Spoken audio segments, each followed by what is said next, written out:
So ఎలా అనిపించింది bro war 2 movie? మామూలుగా లేదన్న. ఎన్టీఆర్ గారు ఎంట్రీ ఉన్నప్పుడు అబ్బాబ్బాబ్బాబ్బా గూస్ బంప్స్. సినిమా మాత్రం ఫైట్లు రాసి పెట్టుకోండి, ఎన్టీఆర్ గారి ఖాతాలో ఇంకొక బ్లాక్ బాస్టర్. అసలు మూవీ సూపర్ అన్న, నాకైతే మస్తు నచ్చింది సినిమా. మీరు కూడా వర్తబుల్ టికెట్ రండి చూడండి, మూవీని చూడండి, ఫుల్ ఎంజాయ్ చేయండి.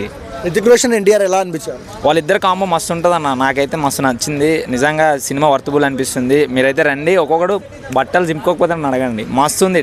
థియేటర్లో అరుపులే అరుపులు అన్న ఎన్టీఆర్ గారు ఎంట్రీ అప్పుడు. అంటే ఎమోషనల్ కూడా ఉందా ఎన్టీఆర్కి? అవునన్న, ఆయన యాక్టింగ్ పరంగా చెప్పాల్సిన అవసరం లేదు. ఇండియాలోనే ద బెస్ట్ యాక్టర్ అంటారు. నాకు కూడా ఇష్టమే యాక్టింగ్, మస్తు ఉంది నిజంగా. సినిమా అయితే బాగుంది, చూడొచ్చు. సాంగ్స్ ఎలా అనిపించాయి? సాంగ్స్ బాగానే అనిపించాయి అన్న, నాట్ బోరింగ్, మస్తు అనిపించింది. అదే సలాం అలా సాంగ్ ఎలా అనిపించింది? డ్యాన్స్ అన్న, మీరు ఎన్టీఆర్ గురించి డ్యాన్స్ గురించి అడుగుతున్నారు ఏంటన్నా? ఆయన డ్యాన్స్ మామూలుగా ఉండదు కదన్న, మస్తు ఉంటుంది సినిమా. మీరైతే రండి, వచ్చేసేయండి. సో ఓవరాల్గా ఎంత కలెక్షన్ కొట్టొచ్చు అన్న? కలెక్షన్స్ ఇంత అంత అని చెప్పలేను, డబ్బులు సంగతి పక్కన పెడితే సినిమా మాత్రం ఓవర్గా సూపర్ ఉందన్న. ఓకే, 2000 కోట్లు కొట్టొచ్చా?